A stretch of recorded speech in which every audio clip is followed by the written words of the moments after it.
Hey guys, and welcome back. This will be a complete guide about lurking. We are going to list all the 5 categories that I personally think are necessary in order to be a good lurker, and we're going to expand on each, as well as have some pro players examples at the end.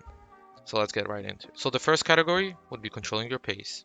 You as a lurker want to be able to control your enemy's pace as well as your own pace. You want to be able to make the enemies either push into you or push them back or even keep numbers. That can come from putting pressure, from putting song cues, or even from not doing anything. So the second category is aggressive versus passive lurking. We will be talking about the benefits of being an aggressive lurker and a passive lurker. So, when you're aggressive, you're denying a lot of information. You're pushing the enemy team off to the side or to the general positions and making them waste a lot of util. As soon as they waste a lot of util, it's way easier for your own team to breach that side or to breach that gap. As well as when you're aggressive, you can use a lot of gaps that the enemies create while they rotate off, and you can get more space or even get some kills. Being passive is also a big benefit. So when you're a passive lurker, you're controlling the information. So you're not letting the enemy team push, and you're denying information, deeper information. And when they push, it's way easier for you to kill them. After you took the control you needed as a lurker, you can be annoying, quote unquote, and deny information and deny rotation later on the round, as well as keep numbers towards the side that you want to keep the numbers at, and make it easier for your own team to breach the other side, or even to breach the other area of the side that they're not looking at. The third category is being unpredictable. You as a lurker, you want to be as unpredictable as you can, and make sure the enemy team is not aware of what you're doing at every single round, and you're always constantly switching it up. Switching it up between being aggressive, between being passive, being able to control the paces we spoke about, and generally that's how you're creating gaps. So teams are unaware if you're playing passive or aggressive. Sometimes they might push into you, sometimes they might play too passive, and then you can waste a lot of util and just hold them there. So you just generally want to be unpredictable and make sure that you do something different every second round or every round or every third round that you play. Don't make yourself too predictable and knowing exactly what you're going to do at every single round. The fourth category is taking gaps. As we briefly spoke about in the other categories, taking gaps is a major thing as of being a lurker. Taking gaps, we're not talking about small gaps, we're talking about space gaps. What I mean about that, for example, let's take T-side Inferno. If you're playing towards A and you're the lurker, playing towards mid, towards apps, so for example, you notice that nobody plays Arch at the beginning of the round. You can easily switch the pace up and be super aggressive, go towards Arch, and lurk your way around B. You can now have information on where the B players play, making sure that the B hit is way easier for your team or even get some kills. Let's take another example of nuke. So nuke door as an example, you can do the lurk smoke, and if you notice nobody spams it, mollies it, or somebody didn't contest it at that specific round, you can easily go down vent and make sure that the ramp hit is much easier for your own team, as well as cutting off rotations. The fifth and final category is knowing your limits. You as a lurker really want to know when you need to stop and go back and regroup with your team, or when you are able to continue. So that comes down from pretty much testing your limits before that, knowing how far you can go, when you can do it, and how you can do it. So for example, if we take B overpass, you're throwing your short molly, you're able to get into short, take some gaps into short, into monster, spam, make your presence, and even get some kills. But then the next round, the team send 3 numbers on you, and you are pretty much unable to do anything, and it's pretty much a 3 versus 1 fight, which is unfavorable for you. So you would rather just throw your nades, listen for the information, and fastly regroup with your team and hit the other side because all the numbers are specifically aimed towards you. Now that we covered all the 5 pointers, let's get right into the pro examples and let's talk about how they do stuff. So right here we're watching ropz on Inferno. ropz is going to start this way in second mid, go towards apps, throw a molly in boiler so nobody pushes him, then slowly work his way into apps, clearing all the angles, and eventually getting those kills on mid. So right here, he's slowly taking apps, taking the control, clearing the angles, knows that they're peeking mid because they're fighting his teammate.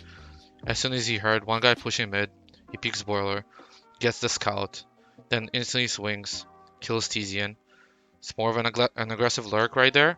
Then he takes the gap because he killed 2 players towards A, and he knows that Gade and Kiddo are the B players. So he just watches for the rotation, makes sure his team goes towards the side, and then slowly gets the side like that. I'll fast forward so you guys can see. NiKo and Mirage is having a fast lurk towards mid. He's going to take Cat and then split towards B. So right here, he's having a smoke from his teammates, a top mid one, and a window one. He's going to rush down towards Cat and get into ladder room. That sets up a perfect B split. I'll let you guys watch.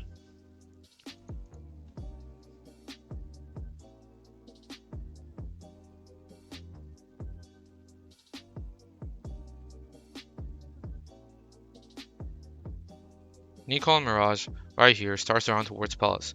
He's going to watch for the push, make sure nobody gets close, and then eventually split with his team towards A. I'm going to fast forward a bit so you guys can see how exactly he holds Palace and that he tries to take the angles for the push to happen. So he's waiting for the push right here, slowly creating some presence, making sure nobody stole bulk, creating the presence, and right now you guys can see that his team is right there up con. He's getting close to go out. As soon as they take contact, he will just go out, and that's how his lurk is so effective, knowing nobody pushed pause, and off of that he can just like clear CT side, clear the close angles, and make sure he supports his teammate pretty well.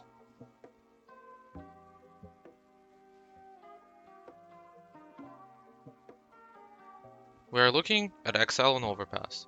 So this is an example of a passive lurk. XL is going to throw a short molly so that CTs can't push short, just as easily as that. He's going to go back and throw the bomb to his team, and after that, continue to just watch the flank. Make sure nobody's pushing B and flanking his team throughout the round. I'm going to speed up the process so you guys can see.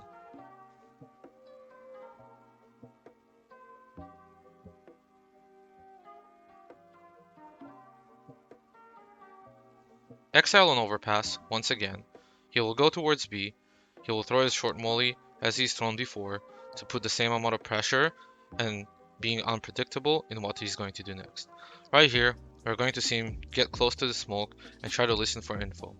Currently, his whole team is towards A, and he's trying to see if he can get any gap.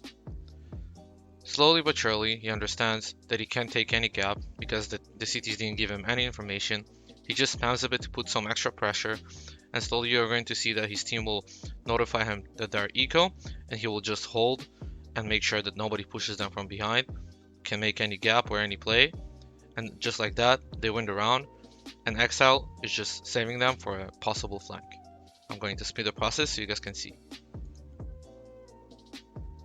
We're going to watch Exile on Overpass, doing his lurk towards B. This is more of an aggressive lurk, taking out the gap that he had. So right here, we're going to see he's going to molly short. Right after that, he's going to throw a lurk smoke that will land right outside of Monster, just to go out and get information. He's going to wait, bait, and see what info he can get from that smoke. Nobody peeked the smoke, nor did he take short. From his knowledge, he flashes towards short to create that extra presence that he might have taken short. You can see the immediate reaction of the CTs after that lurk smoke is to take short. As soon as he notices that nobody's peeking him, not towards short and not towards Monster, he's going to take the gap in Monster and try to search for a peek. He sees nothing, so he continues into the B side and eventually gets the B side for free. I'm going to fast forward for you guys to see the action.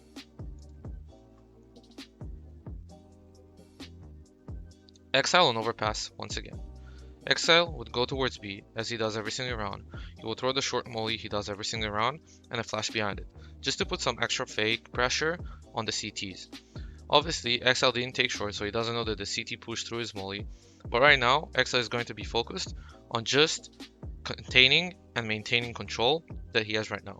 So the control he has is pretty much outside Monster, and he makes sure that nobody pushes his team behind, and that allows his team to take connector or A much easier. So we're going to see that he's going to do the lurk smoke once again just to put that additional pressure and try to keep CTs towards B side while his team takes A.